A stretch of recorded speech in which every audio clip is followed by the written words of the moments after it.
Le immagini del calcio dilettanti solo a lunedì in gol. Ben ritrovati, è un'altra puntata ricca davvero di contributi. Ben 20 servizi, 17 campi interessati, numeri da record già ad inizio stagione. E quindi non possiamo perdere tempo, corriamo con la nostra rassegna stampa e con il lancio dei servizi, anche se prima voglio solo fare una comunicazione di servizio per chi ci vede, dove ci fossero dei problemi di segnale. Consigliamo di risintonizzare ancora una volta perché dovrebbero esserci delle novità importanti per quanto riguarda il segnale. Questa trasmissione c'è chi anche la vede caricata sulla nostra pagina Facebook di A Tutto Campo, chi non dovesse vederci invece in TV tramite questo spazio approfittiamo per segnalarvi appunto di fare la risintonizzazione e dovreste stavolta rivedere chiaramente il nostro canale 113. E allora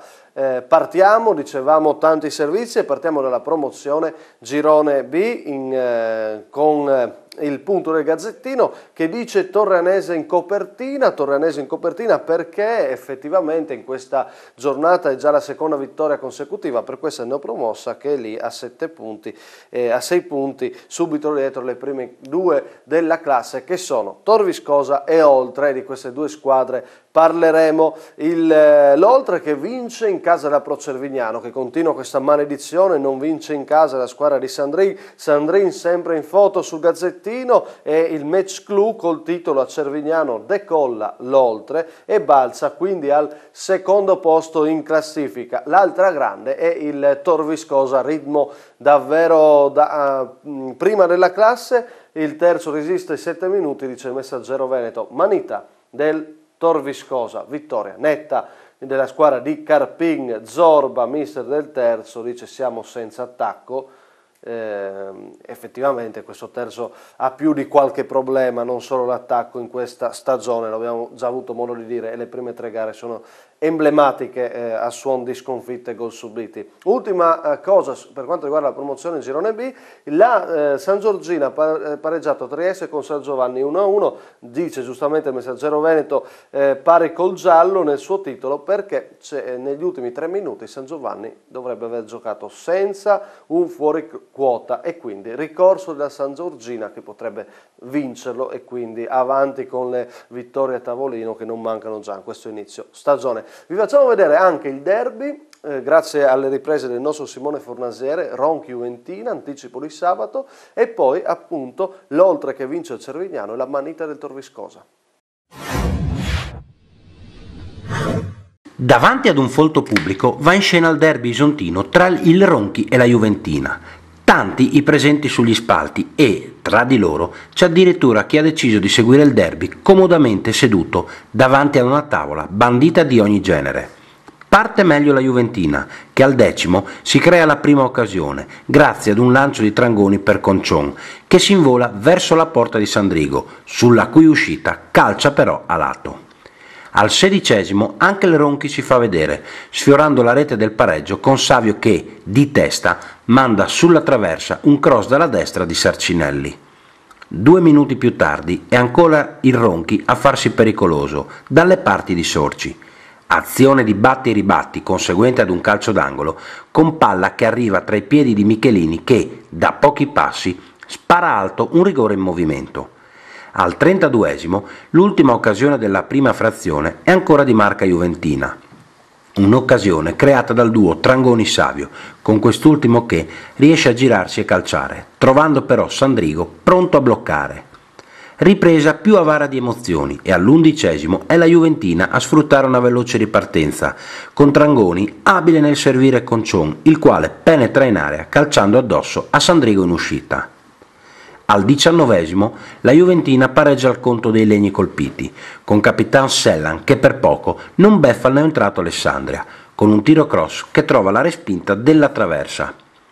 Si fa preferire la Juventina, che cerca con maggiore insistenza la rete dei 3 punti, con il Ronchi che si difende e riparte, come al 32°, quando prova ad impensierire l'estremo ospite con un tiro di Sarcinelli, che non trova grossa fortuna. Termina così a reti bianche un derby in cui sono mancati solo i gol, ma che ha comunque divertito. Importantissima vittoria dell'Oltre che passa 2-0 a Cervignano e vola a quota 7, secondo posto solitario in classifica, resta a 3 punti. Invece la Pro Cervignano, la prima occasione però è proprio dei padroni di casa con Marino che recupera palla, poi prova il destro e ribattuto, il pallone favorisce Paravano che però calcia a lato con il destro. Poco dopo il primo squillo dell'Oltre con Amman Kovassa, la grande protagonista della partita, che impegna Saranovic con questo bel destro, respinge in qualche modo come può il portiere della Pro Cervignano. Ancora però i padroni di casa nel primo tempo con questa bella azione corale, c'è anche un tocco di prima poi al centro, sbaglia lo stop di petto Paravano, facilita l'intervento del portiere, arriva allora improvviso il vantaggio dell'Oltre con Amankova che ci proverà per 2 volte, la prima è ribattuta, la seconda è buona, riesce a saltare il portiere della Pro Cervignano, a mettere in rete, protesterà la difesa in giallo-blu per una partenza in posizione dubbia dell'attaccante dell'Oltre. Abbiamo modo di rivedere le immagini, potete valutarle voi, è molto difficile in ogni caso la chiamata del guardaline. Con le riprese si va a questo punto al secondo tempo con la Pro Cervignano che prova a raddrizzare questa partita, si salva però la difesa dell'Oltre, oltre che si rivedrà anche nel secondo tempo, neanche a dirlo, con Amankova in versione in questo caso assist man, sfiorerà il gol con il destro, l'Oltre ha sfiorato il 2-0, bellissimo, che arriverà di lì a poco, il lancio di Ciriaco è millimetrico, il controllo di Bassi, palla sotto la traversa, grande gol dell'Oltre 2-0 che termina di fatto la partita, non avrà più la forza di reagire la Pro Cervignano. Rivediamo ancora una volta il gol di Bassi, un bacio alla traversa e poi il pallone che finisce in rete, proverà il tutto per tutto la Pro Cervignano, ma prima Paravano viene anticipato da Zanier e poi adesso lo vedremo il destro del nuovo entrato Barrusso, finirà alto, vince l'Oltre 2-0 e si porta secondo in classifica.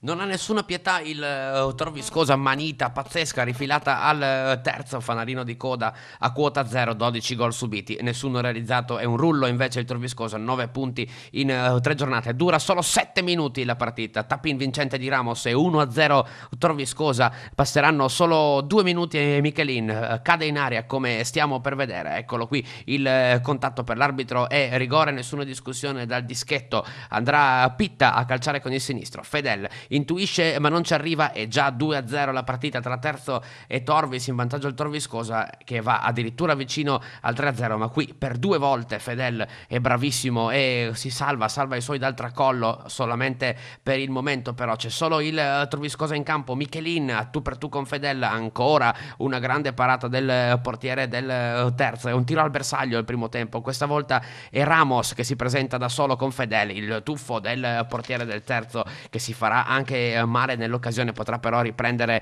il suo posto tra i pali. Con le immagini passiamo alla ripresa, stesso copione, primi minuti fatali al Terzo, Michelin in diagonale 3-0, inizia la sua splendida domenica, non si fermerà qui il numero 10 del Torviscosa. Non corre più il Terzo come possiamo vedere, ma è bellissimo il gol del 4-0, la cavalcata di Godeas, poi l'intuizione, palla in verticale ancora per Michelin, battuto Fedel, freddissimo l'attaccante del Torviscosa, la doppietta personale, ma è grandiosa la cavalcata di Godeas che si fa praticamente metà campo da solo, poi serve Michelin che batte Fedel, arriverà di lì a poco anche il gol della manita del 5-0, la palla che danza in area di rigore, un po' di confusione, la risolve Della Ricca che fa 5-0 battendo con il sinistro Fedele, il gol della manita, potrebbe essere anche più rotondo il risultato, ma Fedel non ci sta e per 2 volte andrà a dire di no agli attaccanti del Torviscosa, risultato che comunque rotondo rimane perché è 5-0 Torviscosa solo in vetta.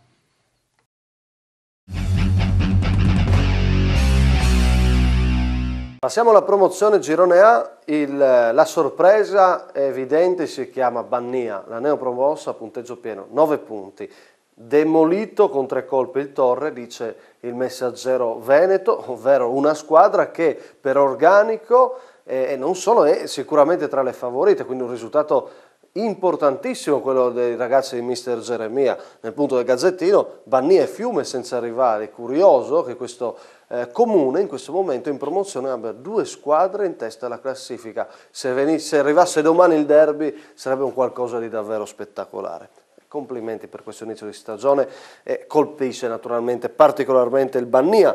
La Spal vince a Caporiacco, adesso parliamo delle due gare che andremo a vedere, spinta dal gol di Stocco, dice il Gazzettino, 1-0, non ingrana il Caporiacco che ha i 3 punti a tavolino, altrimenti non avrebbe ancora visto l'ombra di una vittoria.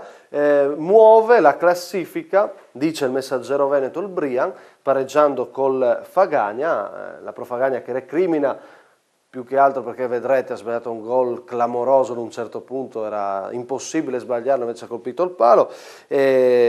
Un Brian che si vince, si pareggia, muove la classifica, però un po' poco questo inizio di stagione, cancella la casella a 0, dice il Gazzettino, e Paolucci a salvare la partita, suo il gol, ma c'è da vedere soprattutto il gol di Plos. E allora, come detto, non perdiamo tempo, le sfide Spal, Caporiacco Spal e Brian Fagagna.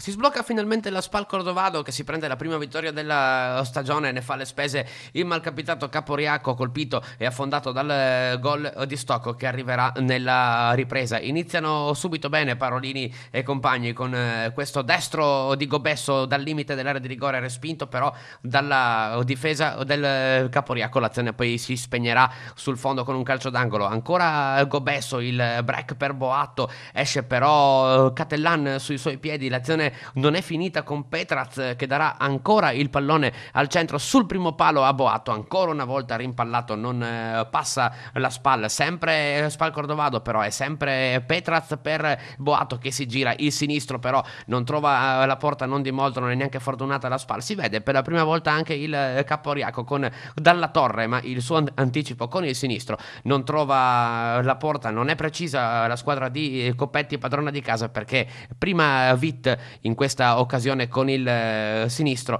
e poi Delli Santi nell'azione che stiamo per vedere, Delli Santi con il numero 10 non trovano la misura del tiro. Con le immagini andiamo al secondo tempo che inizia benissimo per la Spal Cordovado. Prima Petraz che si presenta a tu per tu con Catellan, bravo però a respingere il tentativo del giocatore della Spal, poi dopo tanto provare arriva finalmente l'1-0 degli uomini di Marzio, il controllo di testa di Stocco è perfetto, così come il destro sul portiere in uscita, una liberazione quella della Spal Cordovado che non riusciva proprio a trovare la via del gol. Questo è anche il primo gol segnato dagli uomini di Marzio in questo campionato. Rivediamo ancora il gol di Stocco, varrà 3 punti, ci proverà poi il Caporiacco a reagire e avrà le migliori occasioni sul finale. Questa non possiamo considerarla tale, anche perché recupera la difesa della Spal. Questa sì invece che è una grande occasione con Serafini, la sua punizione, una pennellata che però finisce alta. Questa è un'altra grande occasione, sarà l'ultima con Delli Santi che però è impreciso con il diagonale che termina fuori. Vince la Spal per la prima volta, perde il Caporiacco. Il Brian gioca in casa contro la Pro Fagagna in cerca della prima vittoria stagionale. Il saluto dei tifosi ad Alex Chiandotto, ancora infortunato dopo Fiume Veneto Bannia. Attacca la squadra di casa con questa bella punizione di Zammarian e prodigioso Montagnese in questo doppio intervento. Poi le proteste di Furlano per un contatto in area del Brian Longo su Nicoloso, difficile sbilanciarsi. Poi conclusione spettacolare di Plos, 1-0 Pro Fagagna, un gol bellissimo, quello del quarto minuto del secondo tempo, l'abbraccio con mister Furlano, una delle prodezze di giornate, il destro imparabile per Zanier. Fagagna avanti a Precenicco per 1-0. Attenzione a questa ripartenza della Pro Fagagna, è un'occasionissima per i rossoneri.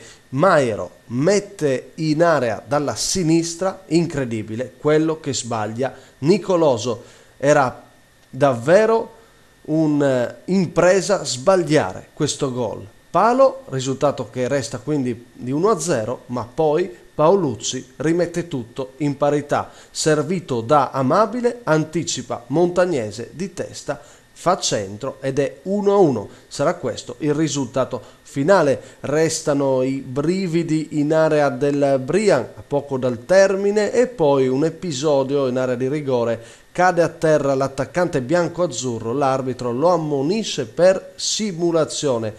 Impossibile da questa inquadratura giudicare. 1-1 risultato finale.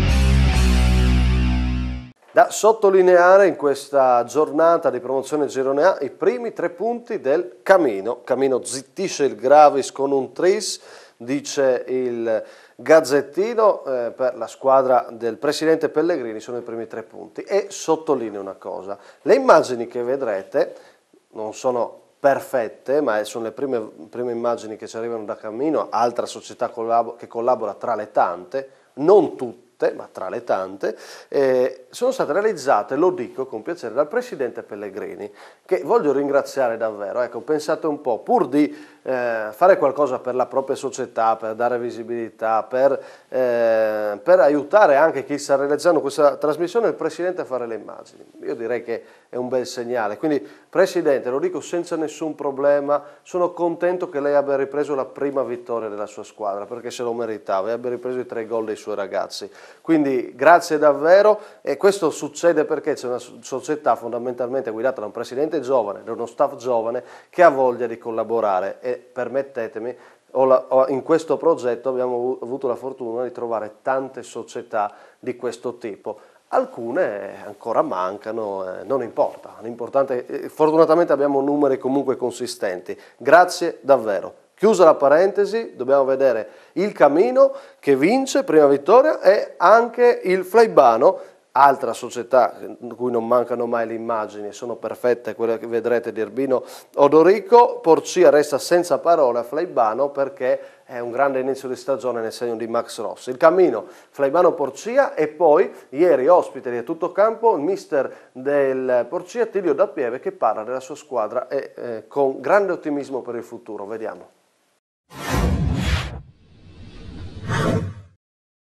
Gravis e Camino, le 2 neopromosse, di fronte a bisogno di punti per dare slancio al suo campionato. La squadra di mister Temporini finora ha giocato partite interessanti, ma ha pagato probabilmente l'inesperienza. Vicino al gol del vantaggio, il Gravis in questa occasione la passa liscia la squadra di casa, che prova comunque sempre a reagire. Lo farà anche dopo lo svantaggio arrivato al 17° ad opera di Cassin. Merita il replay la bella azione del Gravis e poi il destro a incrociare, bel gol davvero di Cassin.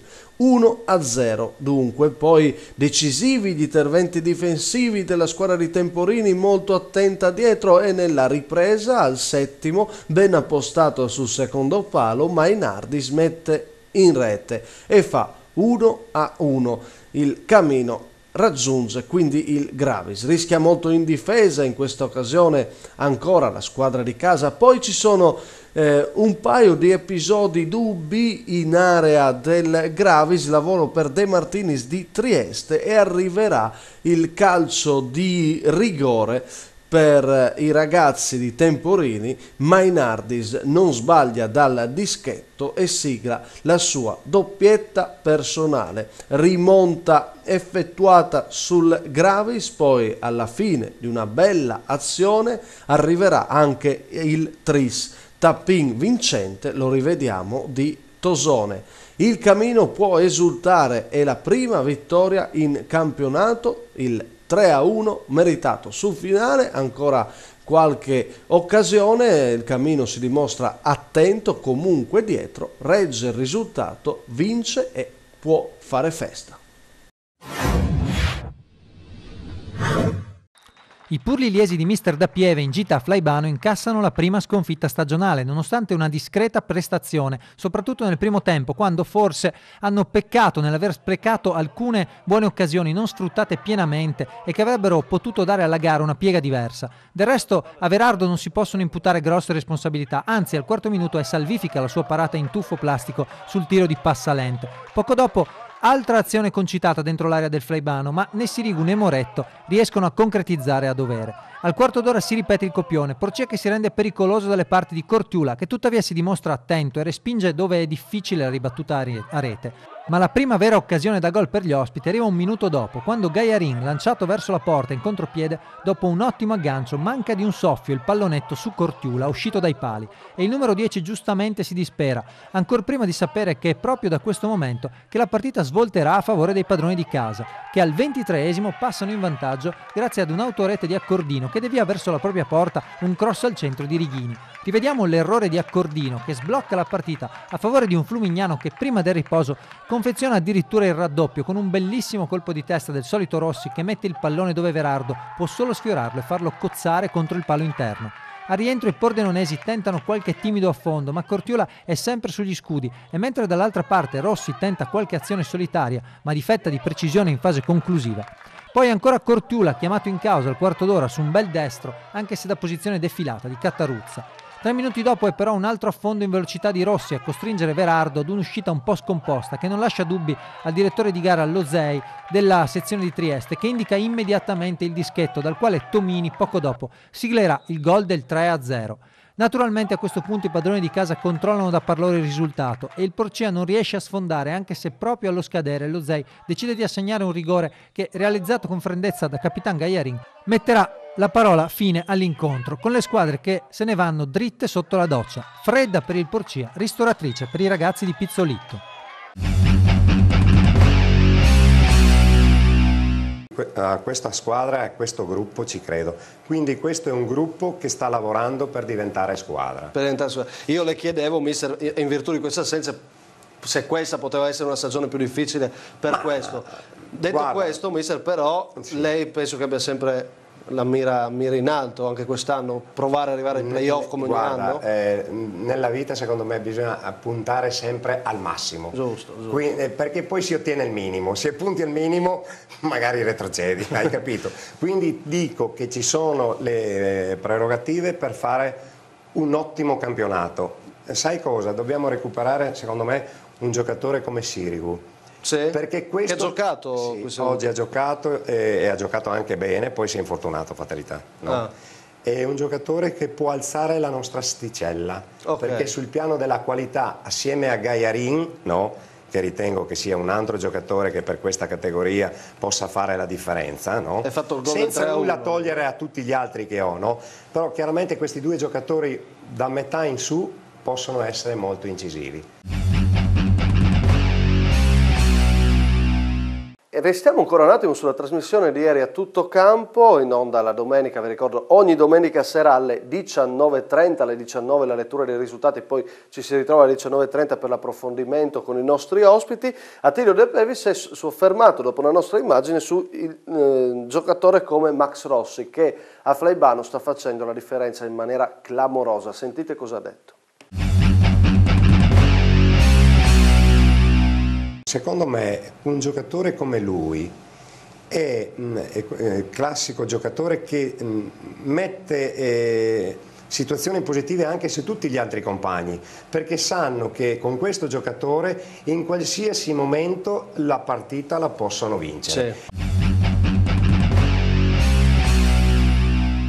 È il momento di parlare dell'eccellenza, partiamo guardando in copertura il gol della Gemonese che vince ancora, si ripete col 13°, aveva vinto 1-0 in Coppa, gol di Scarbolo, stavolta vince con il gol di Serafini, un bel gol che la società di casa è riuscita a riprendere, lo possiamo vedere. Serafini quindi decide quest'ottimo inizio di stagione per Pino Cortiula e i suoi ragazzi, perché col Cras ha perso, però davvero meritava come minimo il pareggio, e poi dopo sempre di misura 1-0 Manzano, 1-0 in casa con il 13° e la Gemonese è partita col piede giusto. Abbiamo visto il gol e adesso leggiamo cosa dicono i giornali nella nostra rassegna stampa sulla Gemonese. Il Messaggero dice basta un Serafini doc nel derby collinare con il 13° e poi sempre titoli per Serafini con il Gazzettino, prodezza.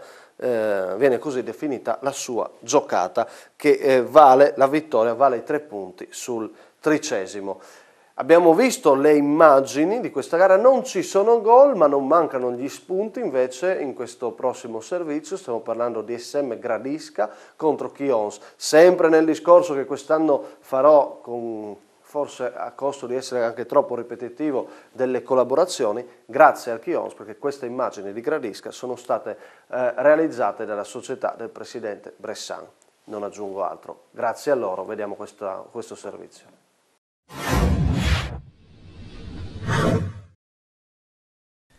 Il Chions cerca punti in trasferta dopo aver perso l'esordio col San Daniele, sempre al seguito i tifosi giallorossi per sostenere la squadra di Vittorio che parte però male, gara in salita, cartellino rosso per Santarossa, intervento in ritardo sul numero 10 San Giovanni dell'ISM Gradisca, un ISM che gioca bene e pericolosa, Filippo vicino al gol in questa occasione, la passa liscia Peruc, gioca, crea occasioni, la squadra di Franti però cincischia in area di rigore.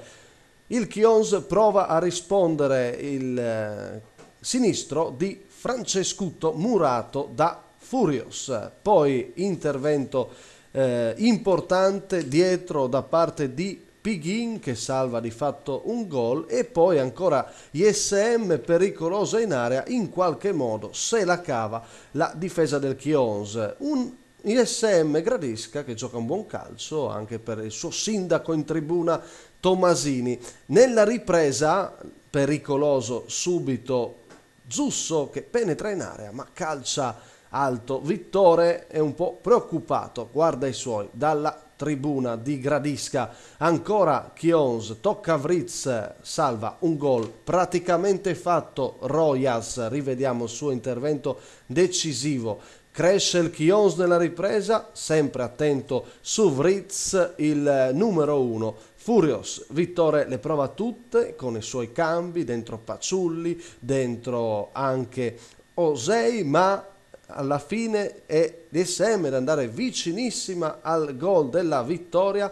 Candussio sulla linea è monumentale. Rivediamo il suo intervento in scivolata a un passo dalla linea della porta. C'era Campanella già pronto a gioire. Si chiude con una bella parata di Furios, attento sul colpo di testa ravvicinato di Paciulli e si resta così 0-0, si chiude così una bella partita però priva di reti. Applaudono comunque i tifosi del Chions, la loro squadra che cerca ancora la prima vittoria fuori dalle mura amiche.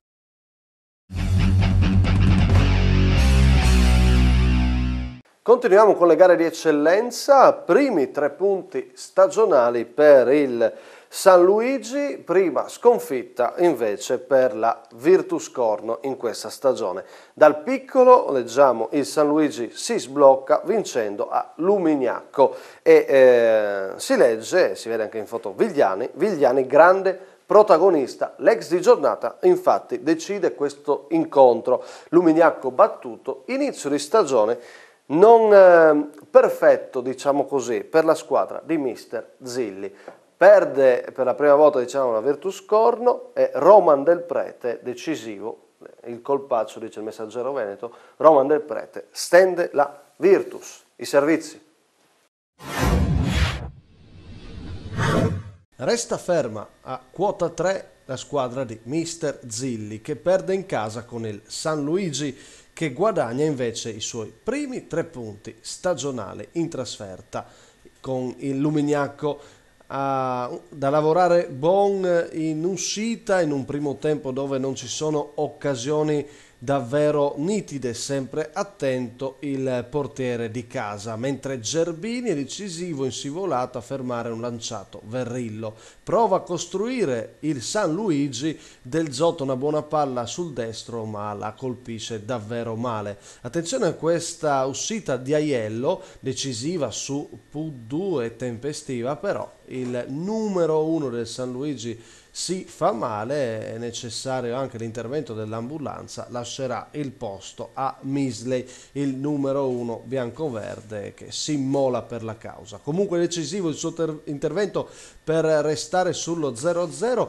Passiamo alla ripresa con San Luigi che si fa preferire al Lumignacco. Sannino salva un gol praticamente fatto sulla linea, l'azione prosegue con un nulla di fatto, cross di Vigliani, colpo botta sicura, la difesa in un primo momento respinge, ma poi c'è un calcio di rigore. Sannino stavolta entra in ritardo sull'ex di giornata Vigliani. Gerbini dal dischetto col destro lascia immobile Bon ed è il gol dell'1-0. Poi Bon non arriva sulla punizione di Vigliani, l'ex esulta, si dimentica del passato, pensa al suo presente in bianco-verde ed è decisivo il bomber triestino per il suo San Luigi, che vince il gol che porta i suoi sul 2-0. Poi arriva un calcio di rigore per il Lumignacco, non ci arriva Misley, Venturini mette in rete, finirà questa gara 2-1 per i triestini.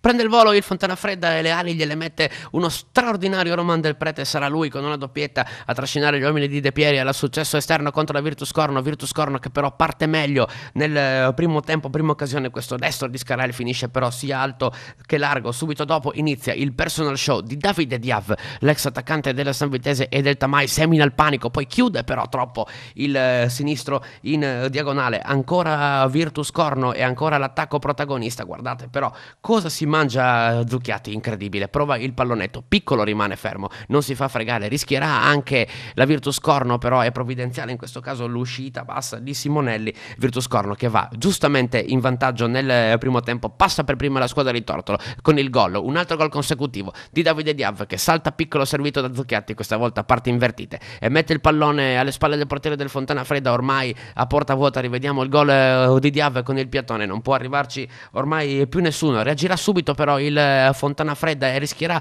di pareggiare immediatamente con il tocco ravvicinato di Visintin. È bravo però Simonelli, il portiere della Virtus Corno. Ancora Diav, questa volta cost to cost contro Visintini, sfidato nell'1 contro 1, passa Diav, il gran destro, la risposta da campione di Piccolo che evita il tracollo del Fontanafredda. Attenzione perché però lo stesso Davide Diav lancerà, ironia della sorte, il contropiede del Fontanafredda con questa perla bellissima di RDP, Roman del Prete, il controllo, il destro giro sotto l'incrocio dei pali. Tanti saluti a Simonelli, il pareggio del Fontanafredda è da guardare 1000 volte uno dei gol più belli di giornata. Il controllo, il destro imprendibile, va a infilarsi all'incrocio dei pali, gol da favola di Roman del Prete, ma è nuova vita per il Fontanafredda che sfiorerà subito il 2-1, il salvataggio provvidenziale di Rec, in questo caso un passo dalla porta, 2-1 però che sembra ormai inevitabile, in effetti lo è perché il pallone arriva ancora a Roman del Prete, stop con il petto, tocco sotto con il sinistro, battuto ancora una volta Simonelli, Fontanafredda in vantaggio, Virtus Corno che ha inspiegabilmente spento la luce, il gol ancora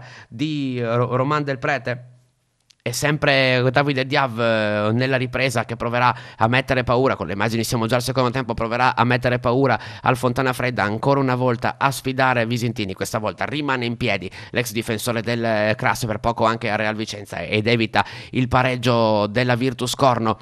A questo punto rimette il naso fuori il Fontanafredda che sbaglierà 2 gol in pochi minuti, questo pallonetto, ma soprattutto questo gol clamoroso mancato da Grotto. Vediamo la sua azione, il sombrero, bellissimo, e poi a tu per tu con Simonelli si permette di sbagliare questo gol, la disperazione di Grotto. Il Fontanafredda che troverà comunque il 3-1, lo segnerà Facca al termine di questa azione personale, salta praticamente tutta la difesa e poi batte Simonelli, vince il Fontanafredda.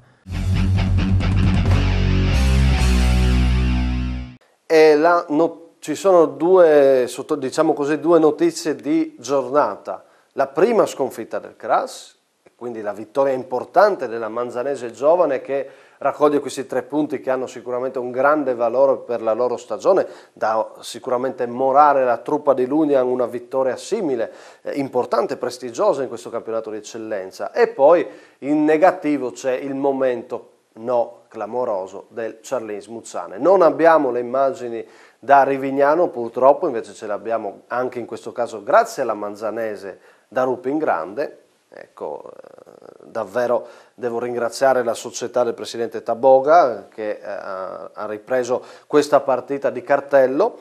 Grazie a loro possiamo vedere le immagini, l'impresa dei seggiolai. Dicevamo nel momento non del Cianis Muzzane, non abbiamo le immagini, ma leggiamo il Gazzettino, Rivignano, vittoria tutto cuore, ma soprattutto in foto sul Gazzettino Furio Corosu, ancora ai tempi del Muggia, l'ex allenatore del Muggia, lo vediamo in foto e sotto la didascalia sorpresa, perché è questa la notizia, Furio Corosu sulla panchina del Rivignano. È arrivato davvero a sorpresa, perché fino a questa settimana, fino a pochi giorni prima, Fabiani era l'allenatore del Rivignano e c'è stato questo cambio, non si è capito quanto o meno indolore a Rivignano. Intanto Furio Corosu, che fa parte del progetto giovanile che vede coinvolte le società del Medio Friuli, in particolare Codroipo Rivignano, è diventato il fautore di questo progetto, ma non si sa quanto la cosa sia legata, è diventato anche l'allenatore del Rivignano. Insomma, sicuramente ha puntato sull'esperienza, e il presidente nerazzurro, però ci pare clamoroso questo passaggio con un Fabiani che non aveva neanche cominciato, in realtà aveva cominciato anche bene. Ok, vedremo. Corosu intanto parte con una vittoria importante. Michele Zanutta invece 8 gol subiti per il momento, 0 punti. L'inizio suo è davvero negativo e preoccupante, quindi Cianis Muzzane o arrivano risposte in fretta o chissà, potrebbero arrivare anche le prime scelte per quanto riguarda le panchine in eccellenza, poi di una panchina che traballa, e come ne parleremo fra poco quando toccheremo l'argomento. Triestina, leggo l'ultimo titolo per la Manzanese soffre ma poi riesce, il colpaccio col Cras, dice il Messaggero Veneto, il Piccolo dice sfortuna e scelte arbitrali dubbie, queste sono le cause della sconfitta del Cras. Vediamo il servizio e cercheremo di capirne di più. Cade per la prima volta il Cras e lascia la vetta dell'eccellenza, vittoria importantissima per la Manzanese, non senza polemiche, le vedremo tutte, ma la partita inizia con questa straordinaria rovesciata di Milan Grujic che prende il palo pieno, da rivedere però il gesto atletico dell'ex centrocampista del Tamai, il Cras che gioca in maglia blu, e al 10° minuto del primo tempo, dopo un buon avvio, passa in vantaggio il cross di La Pasquala, la sponda di Corvaglia e Knežević a porta completamente vuota fa 1-0, non durerà però il vantaggio del Cras, perché subito dopo all'11° Pellizzari, dopo la respinta di Calligaro, fa 1-1, è un bel gol quello di Pellizzari, da rivedere il diagonale dell'attaccante della Manzanese, imprendibile per Calligaro. A questo punto il Cras sbanda e al 25° subisce anche il 2-1, quello di Monels è un gran gol, la botta col sinistro, la palla che va a infilarsi all'angolino alle spalle di Calligaro, da rivedere anche questo gol, il 2-1 della Manzanese che andrà in vantaggio contro il Cras, proverà a reagire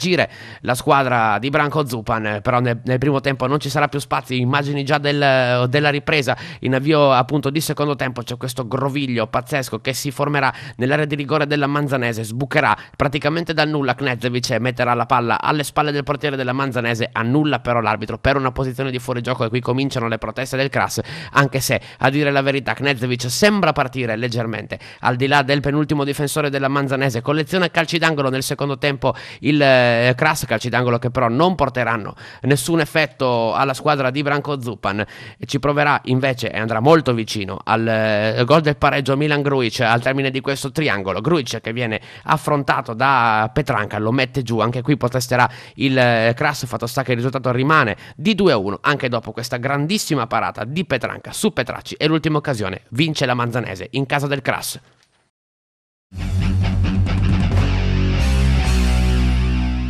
E chiudiamo con le immagini dell'eccellenza, con le due squadre che si trovano a punteggio pieno. Stiamo parlando del San Daniele e del Lazzanese. Il San Daniele vince il derby e conferma l'ottimo inizio di campionato, area di festa si può dire, usando il Messaggero prende in prestito il nome della festa che va in scena a San Daniele, la applica al calcio, è festa remontata sul Tolmezzo, vittoria preziosa, momento no invece per Maisano che si nega anche per quanto riguarda le interviste a fine partita. Noi invece vedremo adesso le interviste a Bortolussi e Coacci che torna invece sul addio non proprio felice con il Monfalcone, e vediamo anche le immagini di questa Azzanese che, come dice il Messaggero Veneto, asfalta il Muggia, vince 6-0.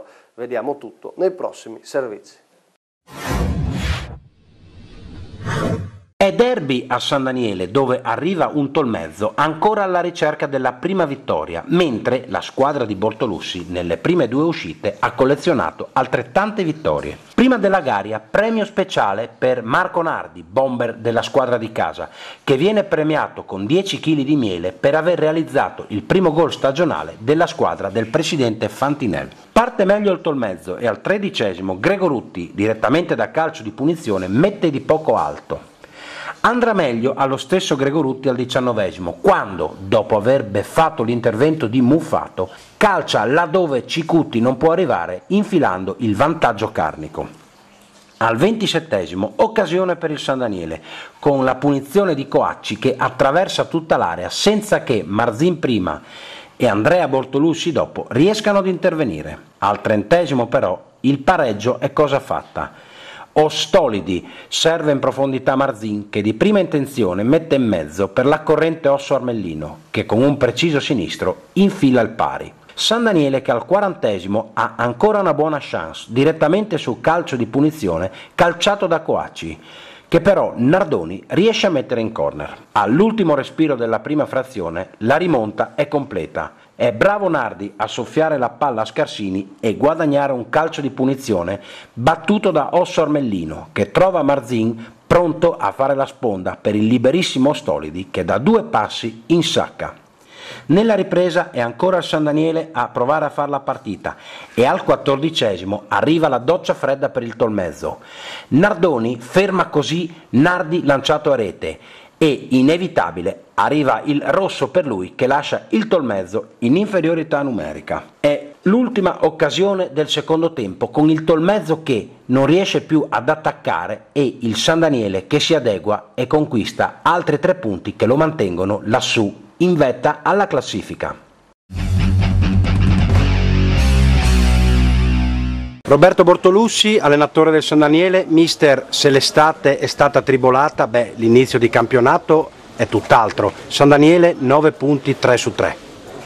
Sì, abbiamo fatto 3 belle prestazioni, finalmente i ragazzi in un momento di coppa un po' difficile sono riusciti a riprendere la condizione, quindi adesso sta girando nel verso giusto, siamo stati anche fortunati, però nello stesso tempo dobbiamo essere bravi a chiudere prima le partite. Anche oggi abbiamo sofferto perché secondo me di fronte a un buon Tolmezzo, però abbiamo avuto le occasioni per poter chiudere la partita e dovevamo essere bravi, più freddi sotto porta a chiuderla.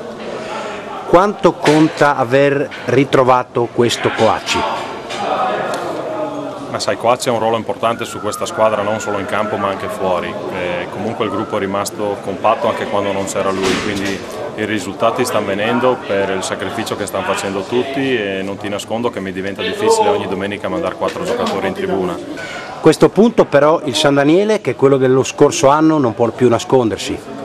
Ma noi viviamo la giornata, sai, non è che devo nascondermi o devo essere la squadra che sta là, io dico che il gruppo può far bene, può continuare e spero di prendermi le soddisfazioni che abbiamo preso l'anno scorso. Davide Coacci, centrocampista ritrovato del San Daniele, ma partiamo dal tuo passato recente. Cosa è successo a Monfalcone?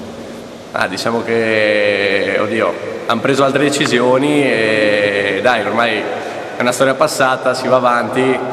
Diciamo che l'unico rammarico è che forse hanno preso una decisione così subito all'inizio, però va bene, dai, sono cose che succedono nel calcio e succedono a livelli più alti, quindi figuriamoci, non è di certo un problema. Però parliamoci chiaro, il modo come vi siete lasciati forse non ti è piaciuto? Sì, diciamo che comunque non è che ho avuto né un colloquio né un modo magari di cercare di capire, mi hanno dato una spiegazione abbastanza così frettolosa, banale, però va bene, non è quello l'importante, hanno trovato un altro giocatore che sicuramente è anche un bravissimo giocatore e quindi hanno preso una scelta diversa e va bene, non importa.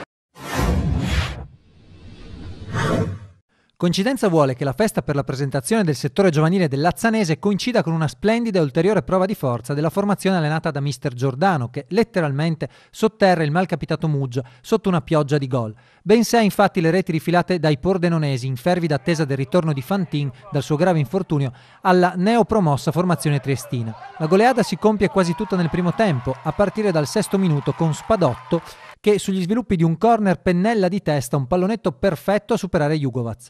Rivediamo il capolavoro balistico e passiamo subito al secondo gol che arriva solo 3 minuti dopo al termine di una splendida azione, protagonisti Dalcin, Tocchetto e infine Carniello, lasciato colpevolmente libero di suggellare il 2-0.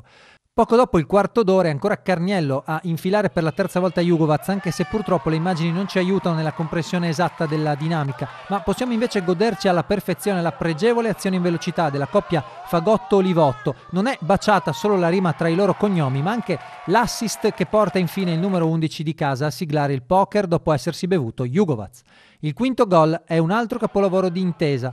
Rilancio lungo di Gorgato a trovare in posizione regolare il nuovo acquisto Tocchetto, che con un destro millimetrico infila il pallone sotto il 7 dalle parti del secondo palo. E giustamente il bomber va per prima cosa a festeggiare con l'autore dell'assist, sotto la tribuna di un Facca in delirio. Si rientra dal riposo e come prevedibile succede poco o nulla, a parte il 6° gol del Lazzanese, a firma questa volta di Caculi, che ribatte a rete una respinta del povero Jugovac.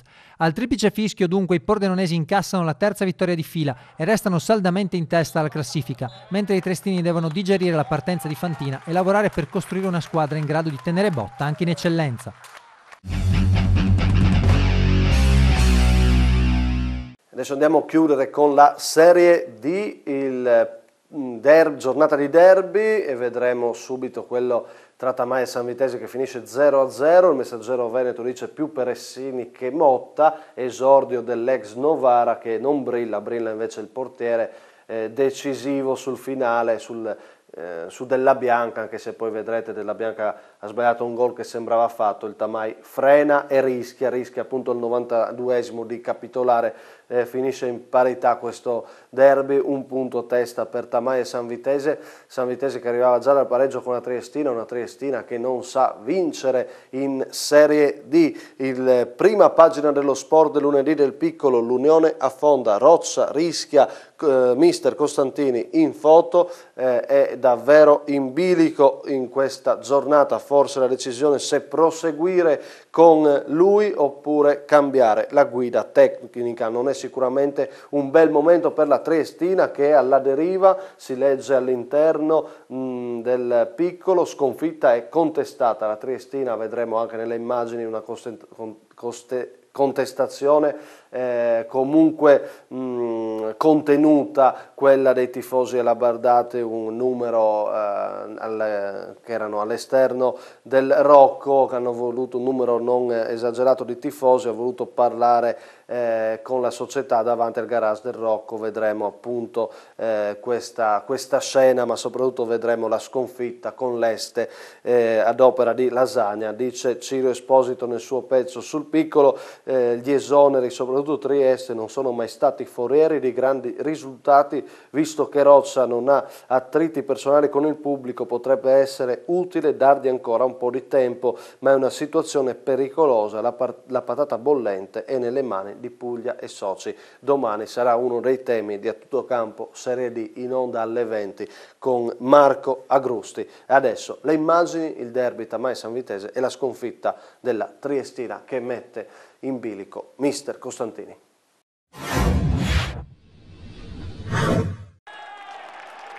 E in questa immagine della curva del Nereo Rocco che si riassume la crisi infinita della Triestina, in questa fotografia del minuto 87, con Stentardo che controlla così e così, Vianello e Pimazzoni fanno peggio e l'Este con questo mezzo esterno di Lasagna che va a conquistare i 3 punti al Rocco. Saranno 2000 persone alla fine che fischieranno in modo assordante. Non gira la Triestina di Costantini e l'Este il suo blitz lo va a costruire ben prima però di quello minuto 87, già nel primo tempo ad esempio, ancora con Lasagna esce Franceschin. La Triestina che costruirà una sola vera occasione da gol davvero troppo poco, e questa splendida bomba di Denis Godias, ancora meglio però la parata di Bevilacqua in volo. È solo un momento però, perché in campo c'è solo l'Este e ancora Lasagna a fil di palo il suo diagonale. Entrerà anche Massimiliano Sessolo, esordio per cambiare almeno l'inerzia, niente da fare, è sempre l'Este, e allora i fischi e le urla dei tifosi alla fine della partita sono una logica conseguenza.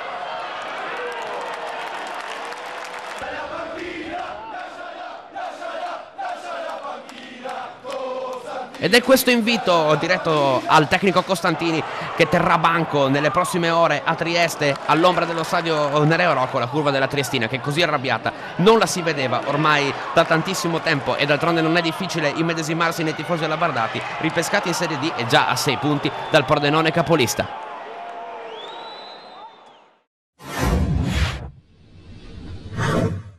Il derby Sanvitese-Tamai finisce 0-0, un finale in crescendo per la squadra di Muzzin, che poteva strappare anche la vittoria nel mezzo di una gara non davvero emozionante.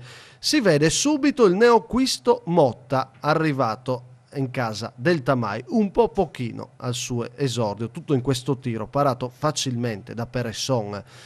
Poche le occasioni, dicevamo, poche le emozioni in questo derby tra Tamai e Sanvitese, con la squadra di Muzzin che intanto continua a fare punticini dopo la buona prova con la Triestina. Calcio di punizione di Della Bianca, disinnescato facilmente da Peressini.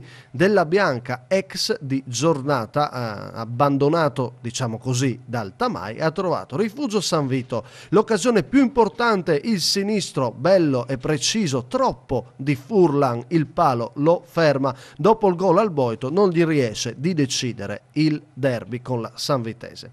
Ma passiamo adesso alla ripresa. Ci prova ancora appena entrato Conte per il Tamai. Lui 2 conclusioni ravvicinate per il numero 17, questa sicuramente interessante, finisce alta sopra la traversa, fuori non di molto.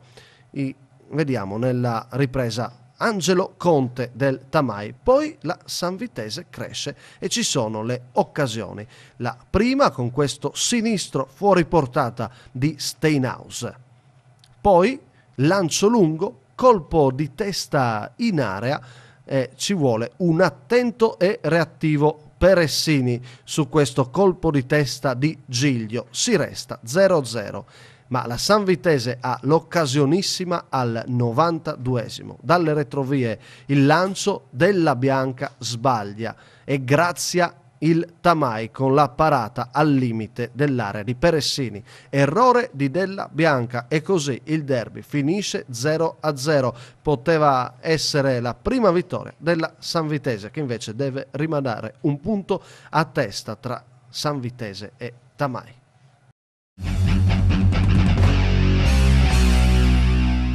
Chi sta bene invece è il Pordenone Regina al momento della Serie D, prima a punteggio pieno, vince anche il derby. 1-0 il Pordenone cala il poker, dice il Messaggero Veneto, inteso come le 4 vittorie consecutive in campionato. Lovisa, intervistato, dice solidi e concreti anche in 10, un presidente che può sicuramente attualmente essere soddisfatto di questo splendido inizio di stagione della squadra di mister Parlato, l'ex di giornata che batte una Sacilese che merita tanti applausi, però alla fine sono 0 gol, come dice il Gazzettino in questo titolo. Una Sacilese che è stata in grado di mettere in difficoltà il Pordenone, poteva anche beffarlo, ma invece è successo l'esatto contrario con la Favola Berzotti, questo giovane che continua, e soprattutto con il Pordenone che continua a vincere, e alla fine è questo che conta. Marco Grusti, la cronaca. Benvenuti a Pordenone Sacilese, 90 minuti in apnea, è il primo derby per Mauro Gironelli sulla panchina della Sacilese, ne ha giocati tanti invece Carmine Parlato, che però affronta la sua prima volta sulla panchina del Pordenone, mentre c'è la Sacilese che prova in attacco però sbaglia. Attenzione perché però c'è Paladin, con il destro Paladin, Careri la mette a fil di palo, la prima grande occasione per la Sacilese, il destro di Paladin, ci è arrivato con la manona Careri, perché adesso c'è il derby, il pallone subito in profondità, sul secondo palo arriva Baggio che rimette al centro, pericolosissima la Sacilese, Barrichello sul primo palo, pallone lungo di Mattia Elige per Nick, esce male Balzichetto, non c'è fallo anche se protesta, è in piedi la panchina del Pordenone, li manda tutti a sedere Parlato. Va Baggio con le mani. Indecisione tra Careri e Nicolini, è arrivato alla fine Barrichello a mettere il pallone di testa fuori. Subito Berzotti per Zanardo, c'è campo, contropiede del Pordenone, Zanardo può prenderselo tutto il campo, parte il destro di Zanardo, è debole, arriva Bazzichetto, 22 secondi, primo squillo del Pordenone nel secondo tempo, fa spazio Fracaro fra le linee, Fracaro prova al sinistro, pallone rimpallato, ha fischiato però l'arbitro, rosso diretto per Matteo Nichele, è andato sicuro Vingo, l'arbitro pisano, rosso diretto Pordenone in 10, cambia la partita, quinto minuto, forse un colpo di Nichele, un po' di confusione, poi Fracaro in posizione di tiro, Fracaro perde l'attimo, poi lo ritrova Fracaro, il pallone è buono per Fabbro e la Sacilese in vantaggio ma c'è fuori gioco di Fabbro, e Paladin lungo per Fabbro, poi il pallone viene buono per Barrichello, cosa ha sbagliato Barrichello, incredibile, ha sbucciato il pallone a 1 metro da Careri, fischia l'arbitro, parte Zubin col destro, pallone scende Bazzichetto, cosa ha preso Bazzichetto? Si è allungato come Careri sullo stesso palo, calcio di punizione di Zubin, parte il calcio d'angolo in questo momento, primo palo, Berzotti di testa, Berzotti che esordio in un derby pazzesco, Berzotti, primo gol in maglia neroverde, Pordenone in vantaggio in 10, una favola quella di Berzotti, 1-0 al Bottecchia sul primo palo e poi sotto la curva Berzotti, non lo conosceva nessuno, segna un gol nel derby, il Pordenone è avanti in 10 uomini, poi Grion che sbaglia in area di rigore, poi di rialzarsi l'arbitro, era finito a terra un giocatore della Sacilese, si trattava di Fracaro, sta arrivando adesso la segnalazione del recupero, ma il pallone ce l'ha ancora il Pordenone, con il destro di Berzotti, il pallone sfiora il palo e va sul fondo, ma è un'altra paratissima di Bazzichetto, ed è finita, finisce qui il derby, lo vince il Pordenone con una straordinaria prova di carattere, in 10 uomini decide Berzotti, è nata una nuova stella al Pordenone, il suo primo gol lo fa nel derby, sono 12 punti in 4 partite, il Pordenone vola, un saluto da Marco Agrusti per FVG Sport Channel, alla prossima. Primo gol con il Pordenone, hai scelto il derby, pazzesco. Sì, penso uno dei gol più importanti anche per la società, è stata un'emozione grandissima. No, un'emozione grandissima e poi è un gol da 3 punti, hai rischiato anche di fare il 2-0, ti ha fatto una grande parata a Bazzichetto, ma ormai questo Pordenone te lo sei preso. Io ho preso, forse è una parola grande, però sì, voglio dare tutto per questa società, insomma. Vincere un derby è il primo in questa categoria che tu giochi, chiaramente, che sensazioni dà, diverso dalle altre partite? Eh sì, poi anche col pubblico, tutta un'altra cosa, è grande festa, bello. Ed è tutto per questa puntata di Lunedì in Gol, grazie come sempre per averci seguito, vi ricordo potete restare informati sulla nostra pagina Facebook di A Tutto Campo, cliccate mi piace, ritrovate le trasmissioni, trovate anche questa trasmissione, ricordatevi di spargere la voce per chi non riuscisse ancora a vedere il nostro segnale, di risintonizzare perché abbiamo fortunatamente recuperato potenza per quanto riguarda il nostro segnale e poi vi invito a seguirci come sempre su 113, domani alle 20 A Tutto Campo Serie D, ogni domenica la nostra trasmissione A Tutto Campo. Vi aspetto come sempre su FVG Sport Channel con i nostri gol, con le nostre immagini. Alla prossima!